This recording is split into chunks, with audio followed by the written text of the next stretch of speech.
Can you hear me, John? I can. I can hear you just fine. Hello. It worked again. Oh, it still works. that is my most nervous moments because, as I don't know if you remember, but I have not been able to make this work on a couple of occasions with you guys, and I always feel horrible. I've had to ask you to call back and then ask my station manager, what am I doing wrong? So I always feel accomplished once this part is over with. So thank you so much. Forget, it's a miracle. Telephony is a miracle. It is. It really is. Happy 10-year anniversary of They Might Be Playing, They Might Be Giants. Holy smokes. I didn't realize it was 10 years. Where did the years go? We ask ourselves that every year that we do this, actually. And now, 10 years is just ridiculous. Thank you so much for joining us again, John. It means so much that you'll take questions from the fans because they're always looking forward to what's going on in TMBG land. Well, cool. That's great.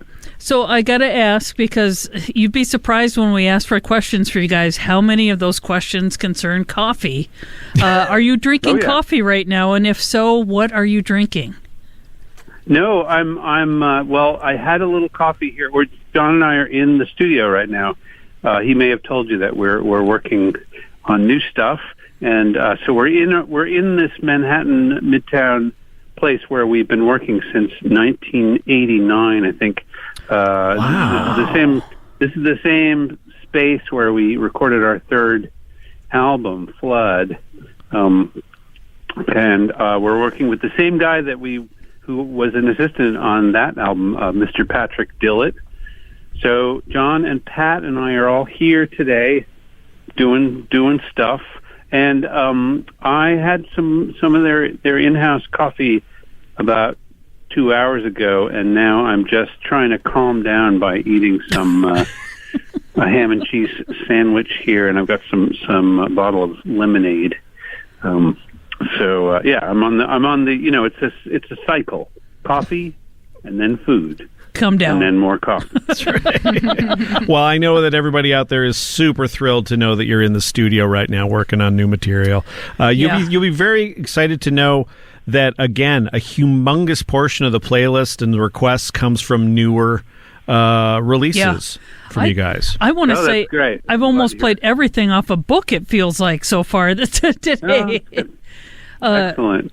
Yeah, well, this is a hard sell for a lot of bands, but I feel so much closer to our recent material, it's just, it feels more like, I know everybody loves the old songs, and I obviously are going to continue playing the old material, but the stuff that we've done in this most recent century, the 21st century, is the stuff that we actually relate to the most. So that's great that other people like it. Now, I know that John said that you guys have about 20 songs that you've been working on for this new project, but you're going to maybe sit with it for a little bit just to see what comes of it. Yet it's a work in progress. Yeah, that's about right. We have a lot of material, but we're just going to keep stirring this cauldron and smelling the smell of cooking songs, and we'll see when we think it's ready, we'll start to pour some of it out. Well, I know that a lot of people are very excited every time you guys post photos of we're in the studio today. So thank you for updating us with that too. Everybody that's starving for what are they doing now, right at this very second. Yeah. Well, we haven't been super consistent. We've been doing other stuff, but this week and last week we had all our regular guys were here. Marty, Danny, and Dan came in and recorded tracks, and then now it's just me, John, and Patrick Dillett, and we're singing and we're doing little edits and fixes on things and trying to figure out what the right vibe is for these tracks that we're working on. Which is kind of the fun part, is all the tinkering. Yeah. I have a question that a number of people wanted to know. Is there a chance that the Instant Fan Club might be coming back anytime soon? Yes, we're discussing that. We're trying to cook up a plan. Can you hear everybody screaming yes across the world? Yeah. Well, we have a lot of stuff that's I spent part of this last American tour taking pictures with a very inexpensive plastic 3D camera, and we processed all that film and have kind of and scanned all the film, and then the idea is that we're going to try and create those some of those ViewMaster reels out of the pictures that we took, and there's enough for like maybe 3 or 4 reels, and they're nice pics, and they look very old timey because they were shot on film with a flash. So there's a very it's a groovy thing, and obviously. This is the kind of thing that keeps our whole enterprise afloat, is the dedicated fans who want to actually pay extra to get stuff like that, in addition to all the ordinary, the other stuff that we offer. Yeah. But yeah, we live in this time when there's a lot of crowdsourcing. That's a lot of that's a big part of our business model, because you can't just sell CDs anymore. I'm sorry to say, those days are in the past. Well, your photography is definitely inspiring your fans, too, because we had one of the fans write in a story, Lydia from Nevada, and she says, I work at a small-town newspaper, and I assemble photo galleries with captions as part of my job. Sometimes I drive around to historical locations, abandoned buildings, and other intriguing spots to photograph them. I would like John Linnell to know that his Instagram photography posts with their witty captions have been an inspiration to my own photography efforts. Oh, well, that's so nice. Wow, that's terrific. Well, yeah, I haven't been super active with it lately, but yeah, it's a kind of just a fun, very casual thing, which is that I like to do, which is on tour, which is take pictures using film cameras, old cameras that probably cost like $20 tops. A lot of the cameras are incredibly cheap. And then the film costs more than the cameras. I was going to say, if you can find the film for them anymore. Yeah, no, it's no problem getting film, but you just have to order it from somewhere. But actually, what's happened in Brooklyn recently is that there's a lot of suddenly there's a lot of analog photography sort of mom and pop places. There's one that's right next to where I live. And they not only process your film, but they sell film, and they sell it in all the old formats. And it's great. There's been this kind of renaissance in the last few years of old analog photography. So if really that's cool. Branching up on the East Coast, it's going to take about 10 years to get to Minnesota. I'd love to have a place where you can go and get film, and because I've got my dad's old Leica camera, and I'd love to be able to use that. Well, you can, I'm sure you can do mail order, and there's probably somewhere in Chicago, if no closer, that they'll process your stuff. I'm sure there's a place near you that'll do all that stuff. Well, do you want to answer some questions from the listeners, John? Sure. All right. Well, I have one right here from Mayor D and Mayor S. I don't know if that's correct. From Erie, Pennsylvania. How has visual art been an influence on your music and life, and do you have a favorite artist or piece of art? Boy, I don't think I have a favorite artist or piece of art, but I will say that it's been we're really kind of our scene has really been partly informed by the fact that John Flansburgh got an art degree and actually went to art school. And he was always very keen on doing package design, and so he'd be a better person to answer that question. But yeah, I think we kind of like the idea that we were, not just doing music. There was always a visual component, And John and I both like contemporary art, and we both like art history, I would say. We started doing this when he was still getting his degree at the Pratt Institute in Brooklyn, New York, where he went to art school. And I think that schooling did not go to waste, I guess is the point. No. Well, I have a question from Jill in North Smithfield, Rhode Island. She's a high school teacher, music teacher, and she tends to use your music excessively to demonstrate several music theory concepts. And she is curious as to what your typical creative process is. Is it melody, chords, or lyrics first? Oh, that's easy. I do start with the music. That's kind of my orientation. Is I really think about the melody and the chords and the rhythms and also the form of the song. Kind of mock it all out in that way, and then I usually normally write the lyrics last. Occasionally, I'll come up with a sort of an idea for a song title or something. But yeah, I'm very music first. I think John is kind of more even-handed about it. I think he does everything, but I think he's often written lyrics first. And has there been any progress made on that book that you spoke of last year about the language of music and music theory? We had a few people ask about that again.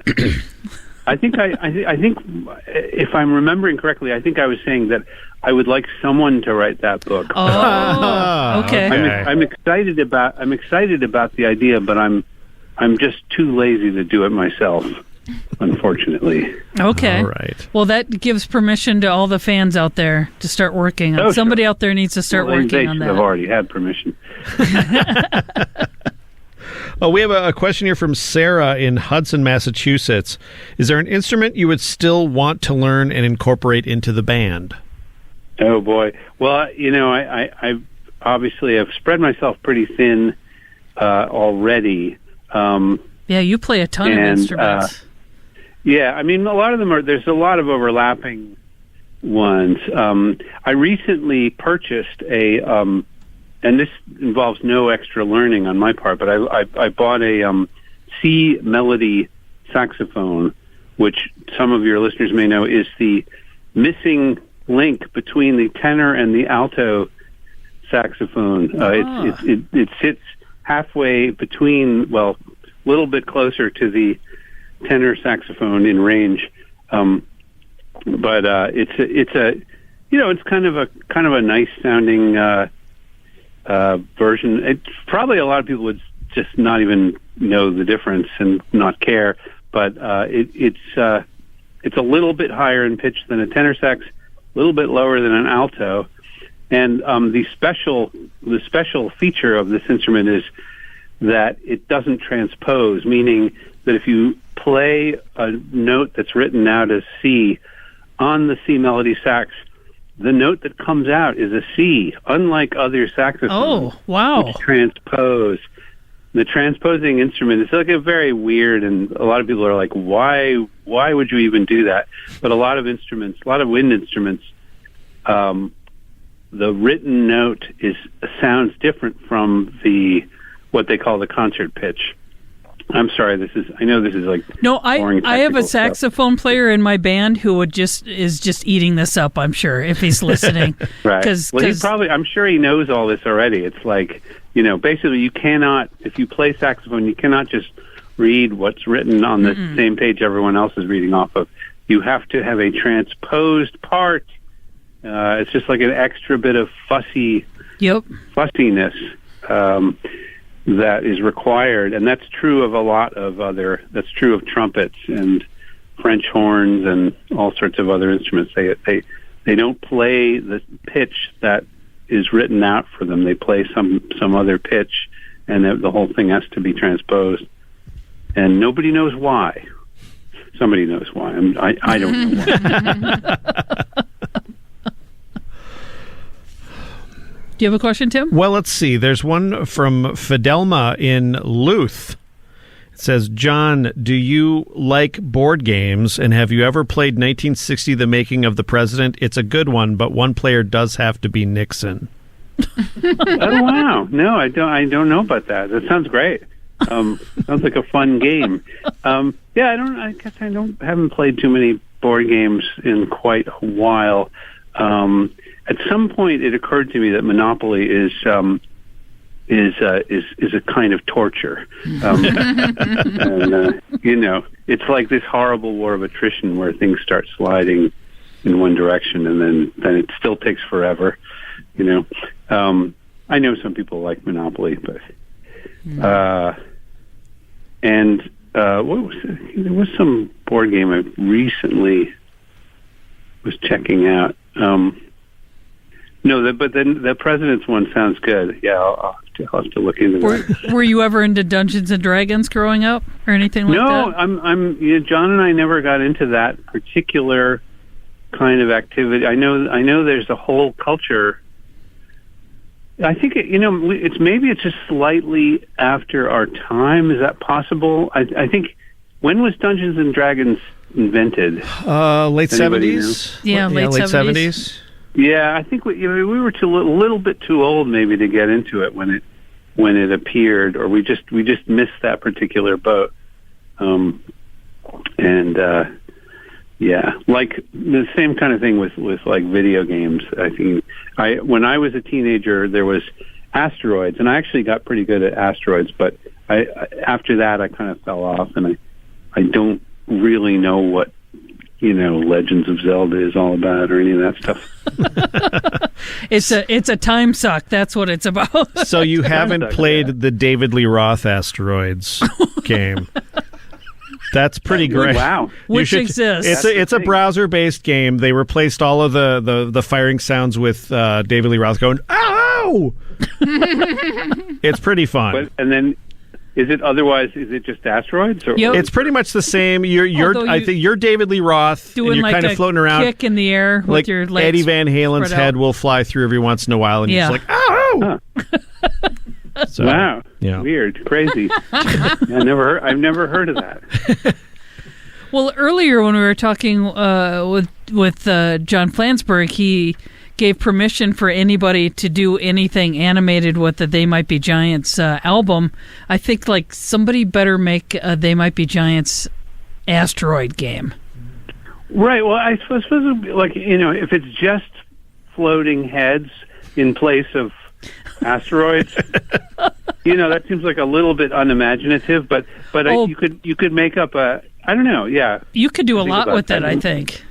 Yeah. Yeah, but you'd want it to be feel a little bit more personal than just like have a rocket shooting bullets at John Linnell's face. As much fun as that might be. Jeez. Well, when I was talking with John earlier, I asked this question. I feel like since you're equal part of the band, that we should also get your thoughts on this.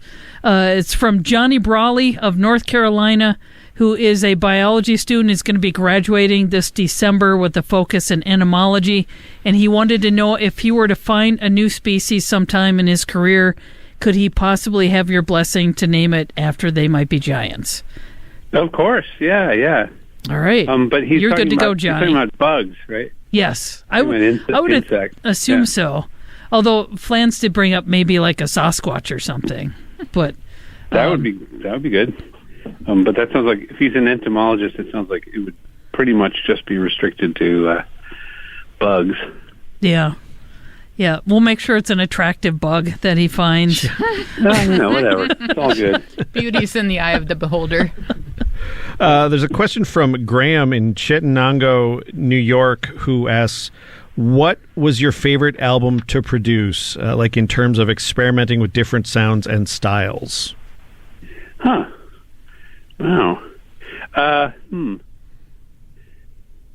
Yeah, I don't know.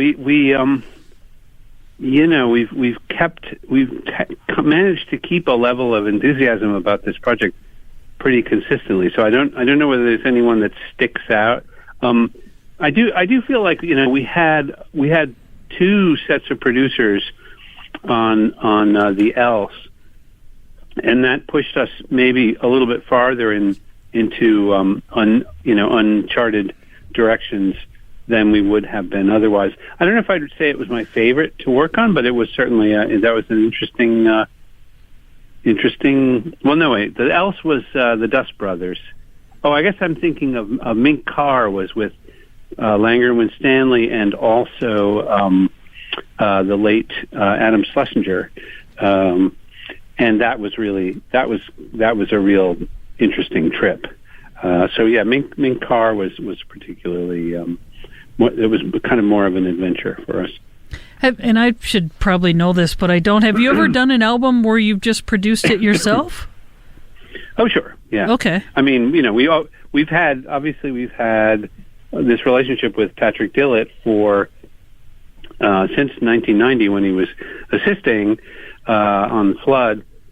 So Pat is always in there, but John and I think we think of ourselves as the ultimate, the ultimate arbiters when we're not hiring outside producers. And yeah, so we do plenty of that. Okay. I forgot. Is it my turn to ask a question? I think it's your turn. It's my turn to ask. I'm sorry. Let's see. I have a question from Harrison in Cedar Rapids, Iowa. Has there ever been any specific fan interaction that has stuck with you throughout the years? Yeah,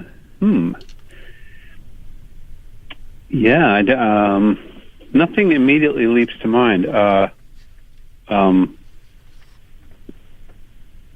Yeah, no, I'm trying. I'm sort of groping around trying to think of a good answer, but I think the main thing is we've had really nice fans. We have like this very here's a sort of funny anecdote, which is early on we probably told this story a bunch of times, but we played one of our very first shows in the Midwest. We played at a club called I think it was Cicero's in St. Louis, and this was at a point where it was just me and John and our sound man / producer / driver Bill Krause.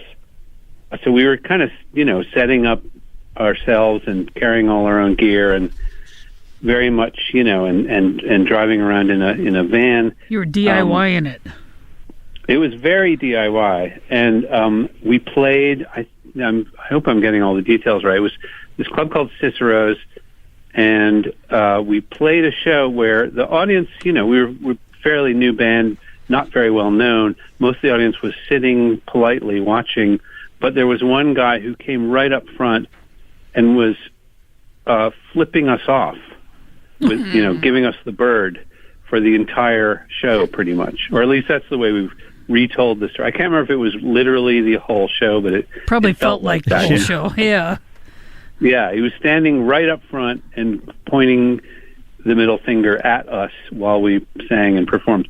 And this was obviously weird and disconcerting, and we were not feeling like very familiar with the scene in St. Louis at that point. And then after the show, we were, of course, lugging our stuff into the van out back of the club. And he came out and wanted our autographs, and he was telling us it was like the greatest show he'd ever seen. And we were like, why were you flipping us off? And he was like, oh, this is a punk thing. I was just like, just being So it meant something different to him than what most people would assume that means. The takeaway is that you should be grateful he wasn't spitting on you then. Oh, yeah. So that was another form of showing. That was Flattery. Another type of appreciation. Right. Back in the day, in the punk years. This, of course, was like 1986. So really, punk was gone. Punk was already a distant memory. But this guy was really felt like it was his job to keep the freakery going. Anyway, I'm so glad that he actually came and talked to you afterwards. Otherwise, you'd just be like, "What is up with that guy?"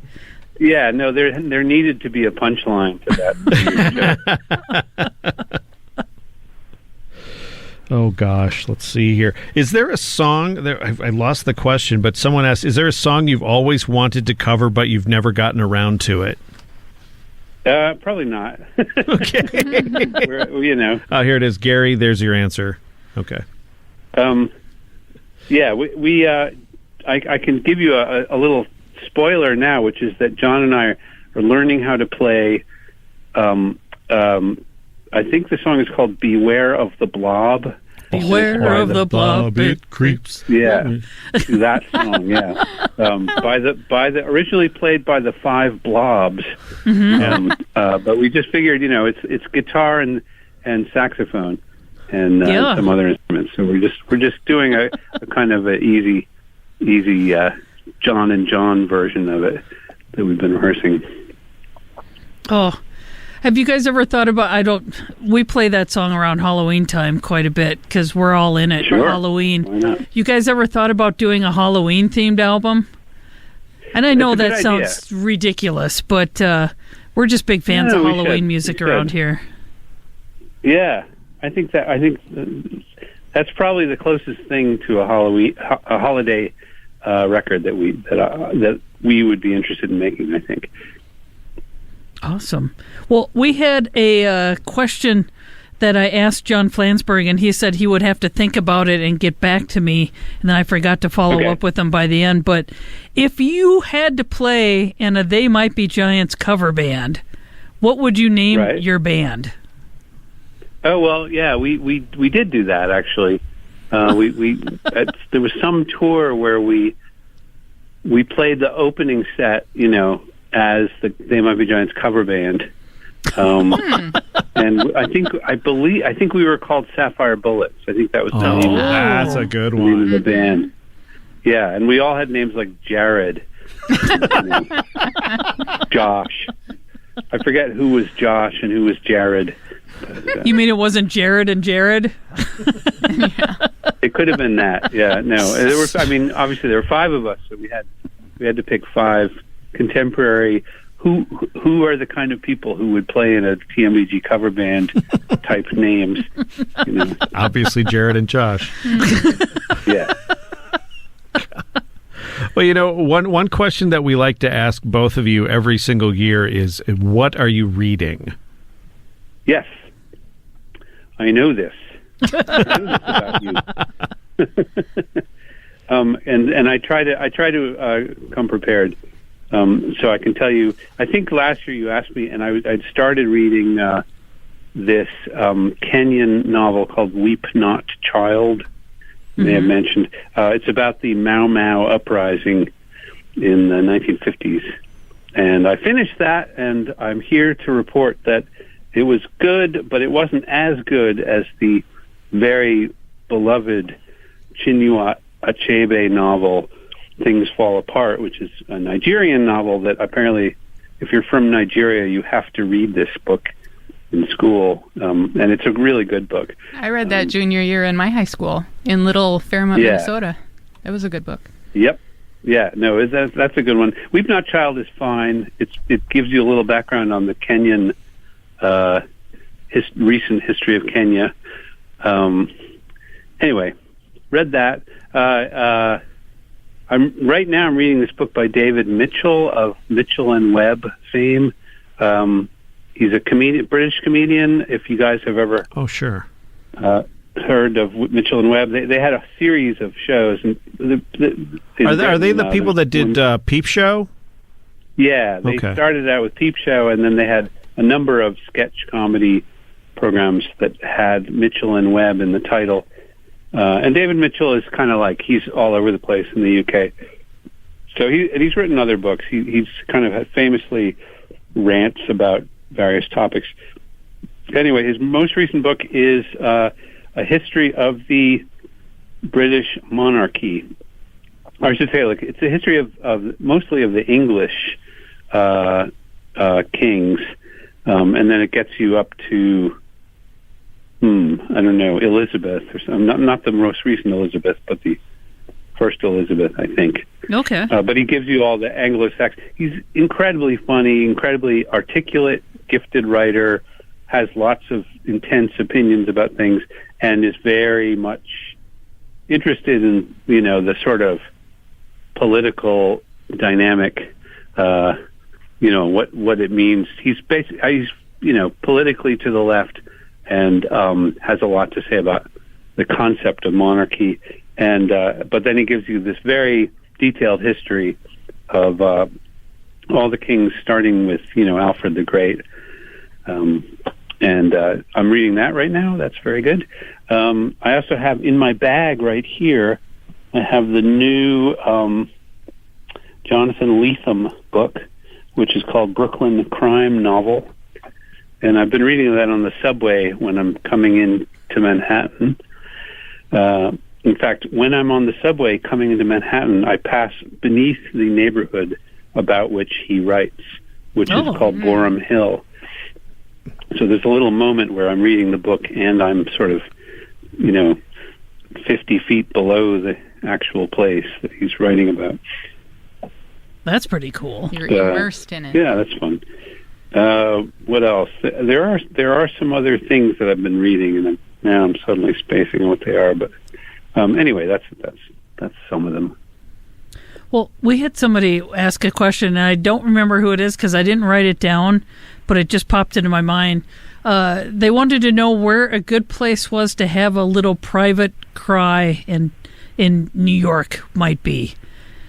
Oh, well, you can have a private cry on the sidewalk in New York. No one will bother you, or come to your aid. One option. No one will even interact with you. Yeah, you can just be. You can be openly weeping on the sidewalk, and then you'll be left alone. But then there are little alleyways and things if you want. There's subway tunnel might be a good place, like a subway entrance. I'm trying to think. I've never actually had this problem of needing a place to have a personal freak out in New York City, but I think it's like it's probably a good place if you're. But now on the other hand, if the point is you're saying you want to have privacy, right? Like that's the idea. Maybe, yeah, right? Yeah. Maybe they don't want to be out in front of everybody if they're going to get blubbery. Right. So I would say, well, here's one thing that pops into my mind, which is between 49th and 50th Street, near Times Square, between 49th and 50th, and between Broadway and 6th Avenue. There's a little pedestrian walkway. You could probably find a place around somewhere in there. You go through a little tube to pass from one street to the other. So that might be a place where you could have some privacy. Okay. I don't know why. Yeah. Well, it is now it'd be a long way to go. You'd have to be kind of know that you're going to be bursting into tears sometime, in a specific time in the future, and then get from wherever you are to that place. So maybe that's not a practical suggestion. I don't know. Well, if there's somebody that has started a They Might Be Giants-based New York map, they're probably already trying to figure this out so they can put a pin in it. Right. Yeah, that's fine. But again, you'd have to plan ahead, which I don't know if it works that way. We have a question here from Jackie Hodge in Indiana who asks, who is your favorite Monkee? Oh, great! Finally, one I can answer. Peter Tork, who we actually met years and years ago.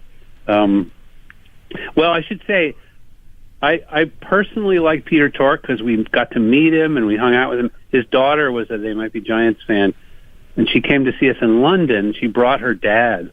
Wow! Oh, cool. So we rode from the gig. We rode in our van with Peter Tork and his daughter back to the hotel, and we got to chat, and that was really nice. Subsequently, and I should have mentioned this when I talked about what I've been reading. I read the Mike Nesmith autobiography, which is called Permanent Tuesday. And I can recommend it to anybody who's a Monkees fan. I strongly recommend this book.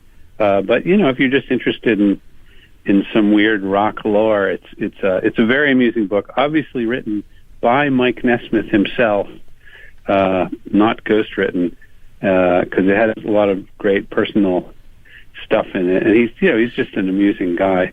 So that's a good one, and it made me like Mike Nesmith. So yeah, I guess Peter Tork and then Mike Nesmith gets honorable mention. I have a question. Several people wanted to know if there was any chance that Dial-A-Song might be something in the future. The return of Dial-A-Song. Yeah, I mean, it's one of those things that just requires a little bit of manpower to keep it going. And John Flansburgh has been the curator of Dial-A-Song in the past. So I don't know whether he feels like it's something that's worth spending energy on at the moment, or whether it's whether this technically sort of too much of a hassle at the moment. But that would be a question for him in any case. Okay. Here's a question. Oh, that's fine. Here's a question from L Plates in Sweden. I failed my practical driving test 4 times. What's the most spectacular way you have ever failed at something? Oh, well, I should say I did fail my driving test the first time I took it. I did too. And it was exacerbated. This wasn't spectacular, but it was depressing, which was my mom, when I was 15, she drove me to the DMV in, whatever it was in Eastern Mass, near Lincoln, Massachusetts, where I went to take the test. And I was obviously nervous about it. And she dropped me off and she said, Don't worry, John. Only an idiot would fail this test. Oh. I mean, we laughed afterwards. We had a little laugh. Oh, I think it's okay to not pass right away. I didn't pass on my first time either. Yeah, me neither. A lot of people don't pass on their first time. Yeah, my problem was my son got it on his first time, I should say. Oh, I told him that anecdote, and then he aced it. My problem was our car was too big to fit in where they asked us to parallel park, and the guy wouldn't get out of the car and move the cones, so I just drove over him. So I failed. And did that mean you failed the test? Yep. Yep. Yeah. So that seems unfair. That's. Yeah, I just. What were you supposed to do? I just got a friend's small car the next day and took the test and passed it.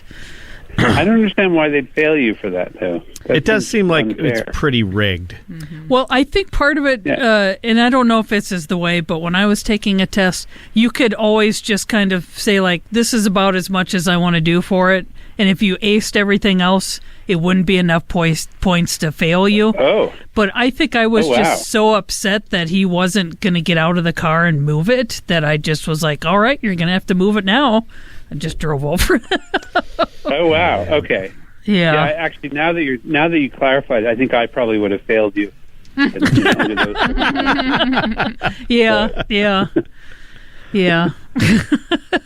But it worked out. It worked out. Now you can drive. Yes. Thank goodness. We have another listener in Sweden, Stella, who references the fact that you mentioned you created a timeline around the walls of your living room. They're wondering what the start date is, Big Bang or first recorded history or something else. Is it illustrated with dinosaurs and pyramids and stuff? Yes. Yes to the last part. Basically, this was, we had just moved into this house that had a continuous wall, it was a, what do you call it? It was a row house. So there's a front and a back window, but then just continuous wall for about, 20 24 feet or something, maybe more, from the back to the front of the house along one wall. And so it just seemed like it would be this kind of ideal thing to take a piece of masking tape and run it all the way along and mark it as a timeline. But the special nerdy part of it was that it was a logarithmic timeline, which means that one end starts at the back of the house. One end starts at the Big Bang, the beginning of the universe, and then every 10 inches or something, the scale would shrink. Would expand by factor of 2. So in other words, the first 10 inches are half the time between the Big Bang and now. I think this is right. And then the next 10 inches are dividing the rest of that period in half, and it just continues to divide by 2 all the way down to the other end of the house. So if you're with me so far, then basically what happened is you get all the sort of cosmological stuff happens in the first couple of feet. So the Earth forms, very soon away from the back window, like a few feet from the back window, the Earth and the solar system form, and then very soon after that, the first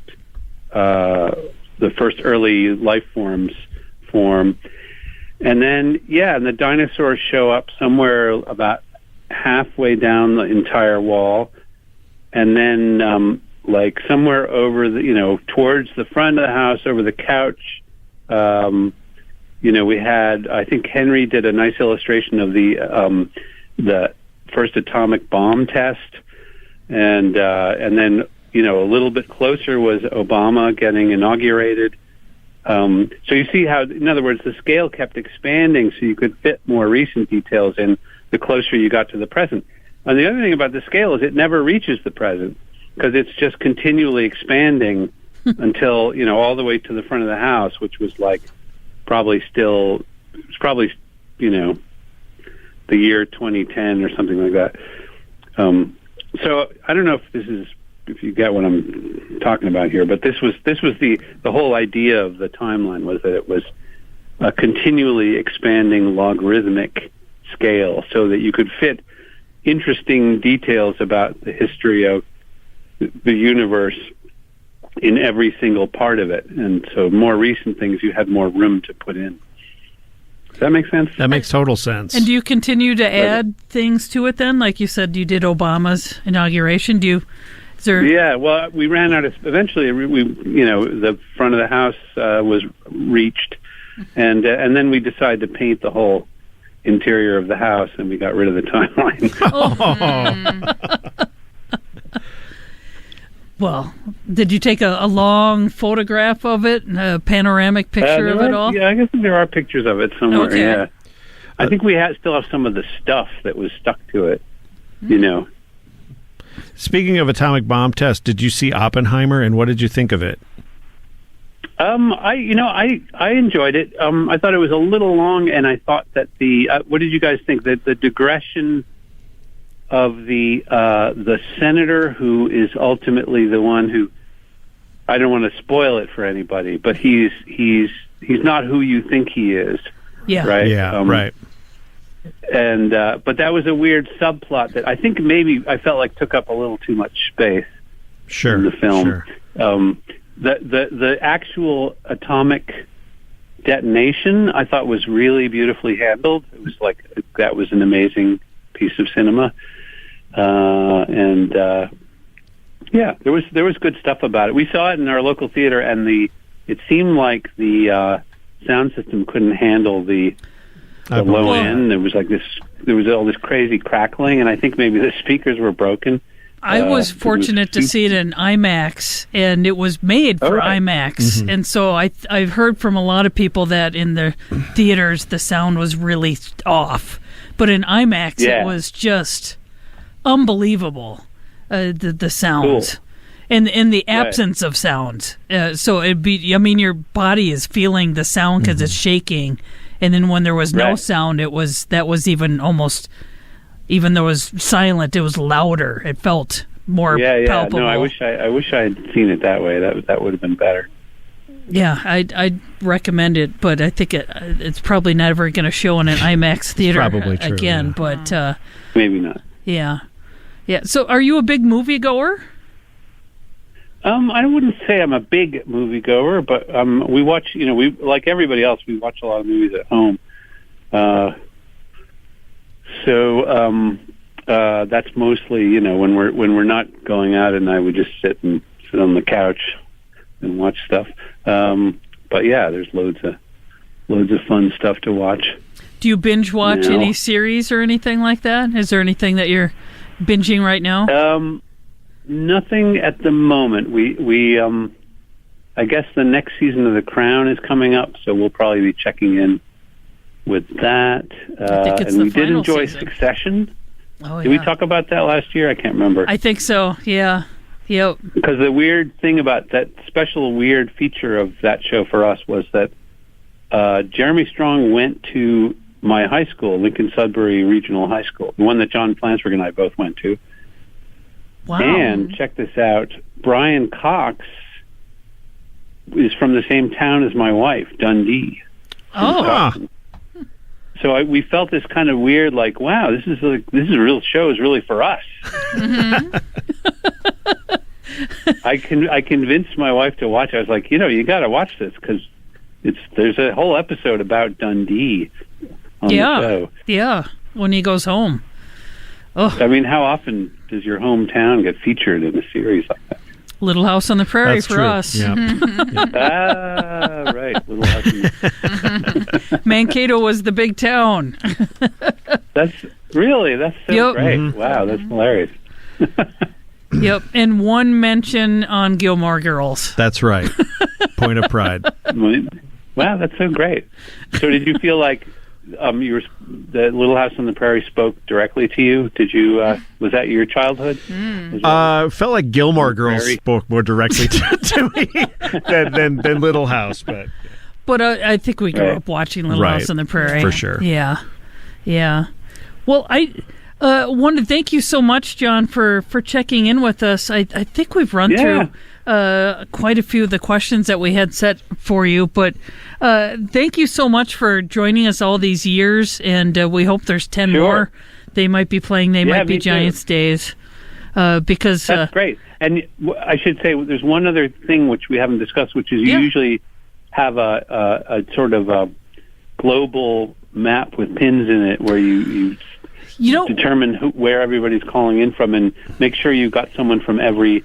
I meant to tell Pat Dillett this because he asked, if you got places from every single region again this year. We stopped doing that after we hit, all 50 states and 7 continents, 3 years in a row. Okay. But here's our new goal. Right, okay. Yeah, we do have a new goal. Our new goal is to get a request from the International Space Station. So if you have any connections...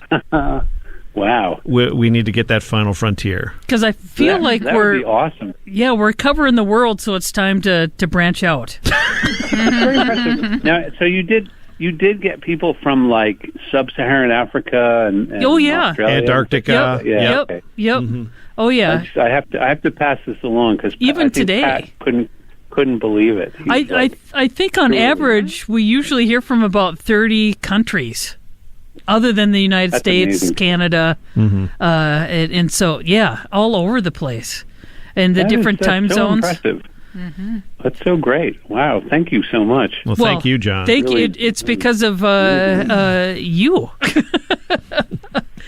And honestly, your fan base is fantastic.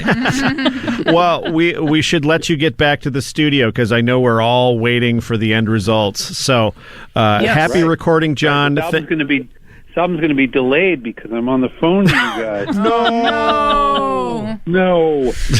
All right, great. Well, great to talk to you guys again. Thanks again for doing this completely misguided thing that you do every year. Our pleasure. Well, have a great day, John. All right, you too. Thank you. Thanks so much. Bye-bye. Bye. All right, bye-bye.